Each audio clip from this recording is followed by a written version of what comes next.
Merhaba arkadaşlar, kanalıma hoş geldiniz. Bugün çok sevdiğim bir abim Serkan Bal. Kendisiyle biraz röportaj yapacağız. Kendisi de Türkiye'den gelme. Sonrasında Berlin'e yerleşmiş bir abimiz. Kendisine rica ettim ve değerli zamanını bana ayırdı. Kendisine dönelim. Abi seni tanıyalım. İsmini söyledik ama yine sen tekrardan bize ismini, cismini, nereden geldin? Öncelikle hoş geldin. Yıllar oldu görüşmeyeli. Öyle. Dil kursundan sonra hemen görüşmedik gibi bir iki kez görüştük. Bana gelince adım dediğin gibi Serkan Bal, Trabzonluyum. Ama hayatımın büyük çoğunluğunu İstanbul'da geçirdim. Türkiye'de uzun yıllar çalıştım çeşitli firmalarda. Sonrasında da yurt dışına çıkmaya karar verdim. Neden abi? Çok fazla motivasyonu olan bir şey. Yani tek bir sebepten dolayı değil. Ama hani temel motivasyon nedir? Ülkede kendini garantide hissetmeme. Çünkü Türkiye'de özel sektörde çalıştığın zaman çok fazla kendini bir garantiye alamıyorsun. Sosyal devletiz diyoruz ama hani çok da sosyal devlet olmadığımız aşikar. Birinci sebebi bu. İkincisi ailemin yurt dışında olması. Onlara yakın olmayı tercih etmem bir noktada. Gerçi bu dönem içerisinde de çok fazla da aileye yakın olmadım. Son birkaç yıl haricinde daha çok Macaristan'da, Budapeşte'de yaşadım bir 5 yıl kadar. Ki mutlaka deneyimlemek gereken bir yaşammış. Şimdi de çok daha iyi. O zaman da farkındayım ama şimdi daha çok anlamını ve bana kattıklarını görebiliyorum. Sonrasında da biraz aile isteği, biraz yeni bir macera. Ortalama ben zaten iş hayatında da aynıyım. 5 yılda bir sıkılırım ben böyle bir mekan değişikliği.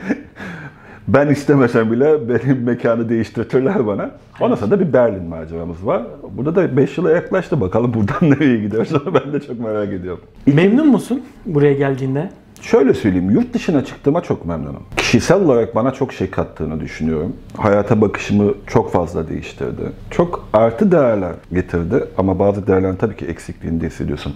Yani bir şey tamamen iyi, tamamen kötü olmuyor. Mutlaka artıları eksileri oluyor. Ama bugün baktığımda eğer 2012 yılında tekrar geri dönsem tekrar aynı şeyi yaparım.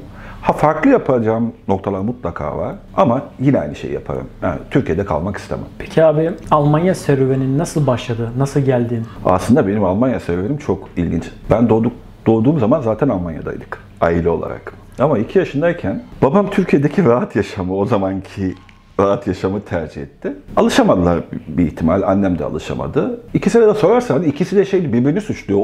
O yapmadı derdi her zaman. 2 yaşındayken 76 yılında döndük. Babam sonra pişman oldu ama dönüş şansı çok fazla kalmadı. O riskleri göze alamadı. Pişman olduğu yönler var. Artı memnun olduğu yönler var. Bugün bakınca Almanya'da kalanların özellikle çocuk eğitimi, çocukları yönlendirme konusunda çok ciddi sıkıntılar çektiğini sen de biliyorsun, görüyorsun. Ama öbür taraftan bizim orada olmamız işte bütün çocuklarının okumasını, üniversite mezunu olmasını, belli yerlere gelmesini sağladı. Ama öbür taraftan da olanaklar kısmına geldiğin zaman hani o eğitimini tamamlıyorsun, her şeyi bitiriyorsun. Ülkenin ve o sistemin sana sunduğu olanaklar kısmındaki sıkıntılar tabii ki bir memnuniyetsizlik yaratıyor. Ama genel olarak bir dönem pişman olmuşluğu olsa da genel olarak mutlu, güzel bir hayatımız oluyor. İnşallah da böyle devam eder. Almanya'ya geldin. Ne sıkıntılarla karşılaştın? Var mı sıkıntın? Dediğim gibi ben ilk önce aslında bir Budapeşte macerası yaşadım. Bana göre şu anda en azından gördüklerim içerisindeki en güzel şehirlerden biriydi. Yurt dışında her zaman sıkıntı yaşıyorsun. Çünkü yeni, alışık olduğun bir ortamdan, hele belli bir seviyenin üzerindeki bir ortamdan bir anda çıkıp paldır küldür yeni bir sisteme en dipten başlamak, yeniden kendini o sisteme kabul ettirmek, o sisteme uyum sağlamak çok zor. Budapeşte o anlamda Almanya'ya gelmeden önce benim için bir antrenman gibi oldu. Almanya'ya geldiğimde en büyük sıkıntı dil. Überraschung!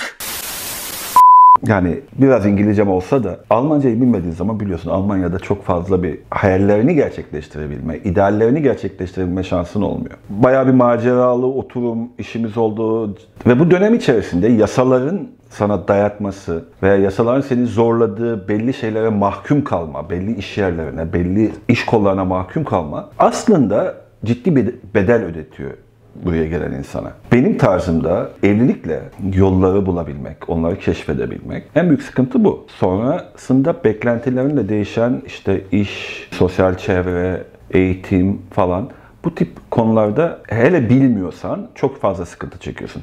Hani yine de ben şanslıyım. Hani çok şanslı olduğumu düşünüyorum. Çünkü ailem burada olduğu için, kardeşim burada olduğu için yönlendirme veya anlattığımda seçeneklerim çok fazla. Ama genel bir Türk işçisi mantığıyla, özellikle Ankara Anlaşması'yla falan geliyorsan burada çöküyorsun. Burada çok insanlar gördüm ben. Evlenip kumar batağına, uyuşturucuya saplanan insanlar. Hiçbir şey, mesela 18-20 yıldır burada olup bugüne kadar bir gün sigortalı çalışmamış insanlar gördüm.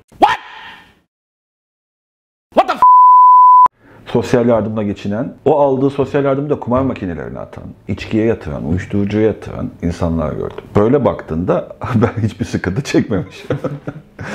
Tabii bunun bilinçle de alakası var ama genel olarak toparlarsak sıkıntı bir yere mahkum olarak geliyorsan o kötü, iki dil ve topluma entegre olma yeteneğin veya fırsatın çok büyük sıkıntı yaratabiliyor. Peki neden Türkiye değil de burası? Aslında benim Türkiye'de çok çok güzel, üst düzey diyebileceğim bir yaşamım vardı. Hani oradan ayrıldığımda, en son ayrıldığım iş yerindeki genel müdürümüz şey demişti. 37 yaşındaydım, 9 sene olmuş neredeyse. Ben şu halimle buna cesaret edemem, çok büyük cesaret ediyorsun demişti. Aslında gözü karartmıştım ama birçok sebebi var. Bir tanesi, hep dünyayı gezmek istemişimdir. Yani bu temel şeylerden bir tanesi. İkincisi az önce bahsettiğim, Türkiye'de kendime bir garanti görmemem. Çünkü burası sosyal devlet, Türkiye değil. Burası sosyal devlet. İnsana çok fazla olanak ve imkan veriyor her yaşta. Bunu göz ardı etmedim. Gerçi Macaristan'a gittim ama oraya da hani Türkiye'den çıkayım da ne olursa olsun diye gitmiştim. Ki iyi ki oraya gitmişim. İlk önce muhteşem bir ülkede, muhteşem insanlarla yaşadım. Yani Macarların bendeki yeri çok farklı. Böyle bir devlette yaşamaktansa burada yaşamak sana cazip geliyor. Cazip geliyor. Her ne kadar tam istediğin yerde olmasam bile emin ol en kötü şart. Hani çok abartmayayım ama Türkiye'den gene iyi gibime, göreceli olarak iyi gibime geliyor. Peki abi Türkiye'ye dönmek ister misin? Hayır. Neden? Neden hayır? Ya zaten ülkenin şu andaki ekonomik ve politik durumu belli. Hani sınıflandırırsan bir, politik sistemden dolayı demem. Ben Türkiye'de en ufak bir eleştiri yapamam. Özellikle hükümeti biraz eleştirmeye kalksam nerede soluğu alacağım belli olmaz. Örneğin Facebook'ta bir yorum yazsam, mesela ülkenin seçilmiş lideri hakkında bir yorum yapsam, eğer hoşuna gitmiyorsa hapishaneye gidebilirim. Çünkü benim hakkımı savunacak bir yargı sistemi de kalmadı. İki, ekonomik olarak zaten yerlerdeyiz. Gerçi politik sistemin getirdiği bir şey var burada. Üç, eğitim, olanak. Bunlar yok. Az önce anlatmıştım sana hatırlıyorsan gezerken. Bir ilkokul göstermiştim.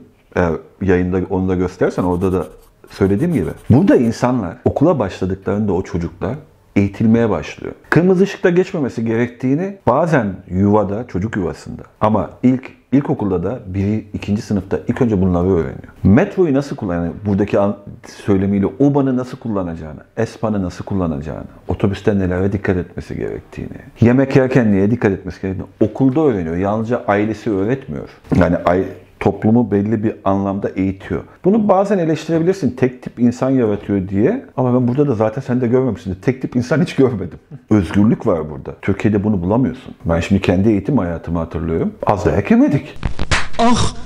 Hep bir korkuyla yaşıyorsun. Aman o ne der? Aman bu ne der? Burada dikkat edeceğin tek şey başkalarının hakkına, hak veya kişilik veya özel alan sınırlarına girmemek. Onun dışında özgürsün. Toplumun huzurunu bozacak bir şey yapmadığın sürece. Örneğin burada gece saat 10'dan sonra gürültü yapamazsın. Yaptın mı? Komşun polisi arar. Hiç seninle muhatap olmaz. Polis arar. Polis gelip seni susturur.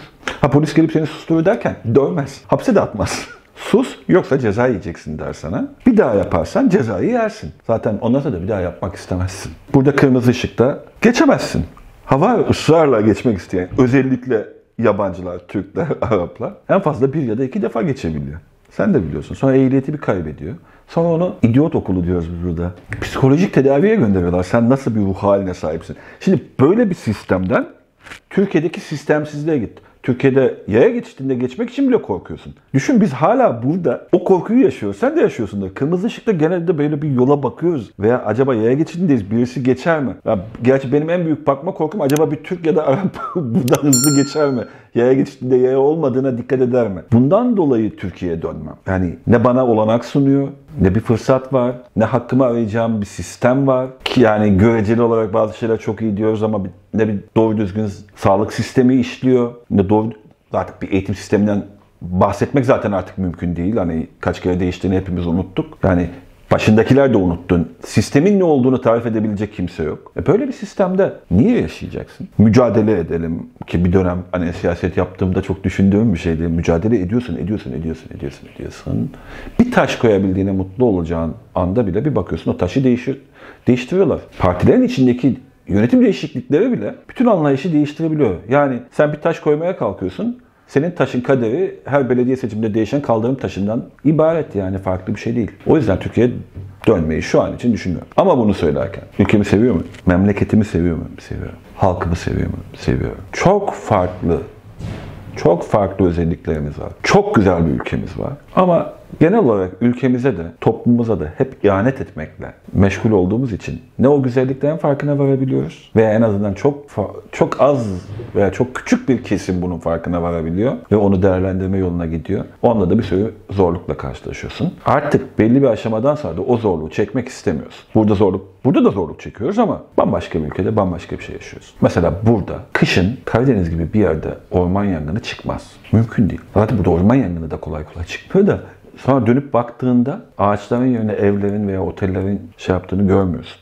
Yeşerdiğini diyeyim artık. Dolar yeşilinden görmüyorsun. Böyle bir ülkede yaşıyorsun. Şimdi sen Türkiye'ye nasıl döneceksin? Neye güveneceksin? Çok daha farklı dinamikleri var. Çok daha farklı şeyler anlatılabilir. O kadar uzun bir konu ki. Ama hani genel olarak benim düşüncem değil. Bu Türkiye dönme hususundaki fikrin tamamen kesinlikle sabit mi abi? Sistem değişse de ben dönmem mi diyorsun yoksa? Sistemin değişeceğine inansam dönerim. Asla demeyeceksin derler. Ama şöyle söyleyeyim. Muhteşem bir ülkeye ancak bu kadar ihanet edilir. Muhteşem veya birçok niteliği olan bir halka ancak bu kadar ihanet edilir. Hatta başkasının ihanet etmesini geç. Bir halk kendi kendine, ülkesine ve milletine ancak bu kadar ihanet eder. Üretmeyeceksin, öğrenmeyeceksin, kendine dikkat etmeyeceksin. Sonra her şeyi eleştireceksin. Vurduğuyla, kırdığıyla, neredeyse doğa kanunlarıyla bir ülkede yaşamayı becereceksin. Biz kendi ülkemize resmen ihanet ediyoruz. Bugün baktığın zaman bunu görürsün. Dünyanın en zengin ülkelerinden bir tanesindeyiz. Doğal kaynak olarak, tarım olarak. Ama ben Türkiye'de yemediğim kalitede domatesi buradan en ucuz markette yiyebiliyorum çünkü devlet halkına ihanet etmiyor, halk kendine ihanet etmiyor. Birçok şey sunabilirim sana böyle. Dünyanın kendi kendine yeten 7 ülkesinden biriyken artık her şeyi ithal eden bir ülke haline geldik. Birçok bahaneye yapabilirsin, sığınabilirsin, küreselleşmeymiş falanmış. Hayır kardeşim, sen kendi ülkene ihanet ediyorsun. Maalesef bizim toplumumuz kendine ve ülkesine ihanet ediyor. Bu yıkılması anlamında bir ihanetten değil. Hak ettiği değeri vermemek, hak ettiği gibi yaşamamak o ülkeye ihanettir. Almanya'ya bakıyorsun, kutup dairesine yakın bir ülke sayılır. Düz ova, doğal kaynakları sınırlı. Almanya yemyeşil. Biz mevcut yeşilimizi nasıl yok edeceğimize bakıyoruz. Almanya'da bir şehre geldiğin zaman yemyeşil. Berlin'e inerken dikkat ettin mi hiç? Ormana iniyor musun gibi geliyor. Yemyeşil. Ağaçsız bir tane sokak gördün mü bu ülkede? Yazın bu şehrin, Berlin'in ne koktuğunu biliyorsun. Daha önce de konuşmuştuk. Ihlamur kokuyor şehir. İstanbul'da ne kokusu alıyorsun? Ankara'da ne kokusu alıyorsun? Nasıl bir ihanet içinde olduğumuzu farkında mısın? Ve ısrarla uyanmıyoruz.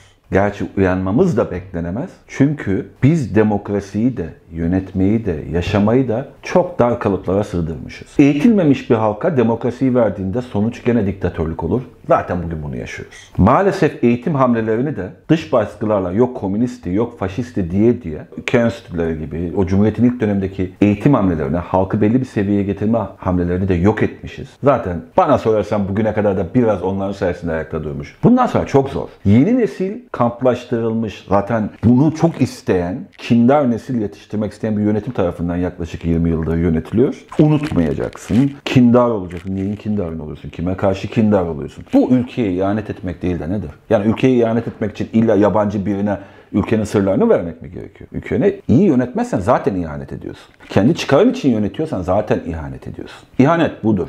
Evet, biz ülkeye ihanet ediyoruz. Böyle bir ülkede yaşamak istemiyorum. O anlamda kararım kesin. Ama yıllar sonra ne olur? Onu da kimse bilemez. Peki abi, son sorum. Buraya gelecek kişilere, ailelere ne gibi tavsiyede bulunursun? Birincisi, buraya gelmeden önce en azından dil konusunu belli bir aşamada çözmeleri lazım. Alles Gute. Ich bin Pirin. Bu onlara çok büyük olanaklar sağlar burada. Guten Tag. Nice. İkincisi, belli bir çalışma disiplinine sahip olman gerekiyor. Üçüncüsü, kesinlikle Türk iş yerlerinde çalışmayın. Çok net söylüyorum.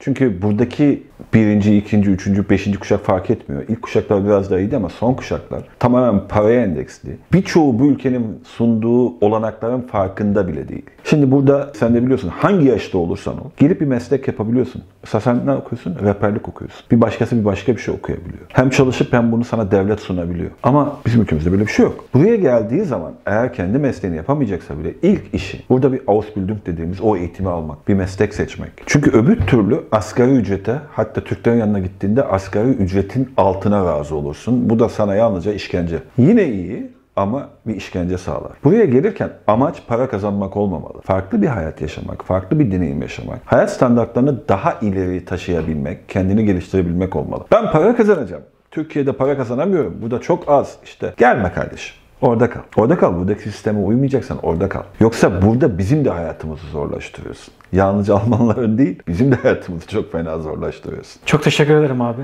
Ben teşekkür ederim. Umarım izleyicilere faydalı bilgi Umarım. sağlamışız olur. Umarım. Tekrar görüşmek üzere. Hoşça kalın arkadaşlar.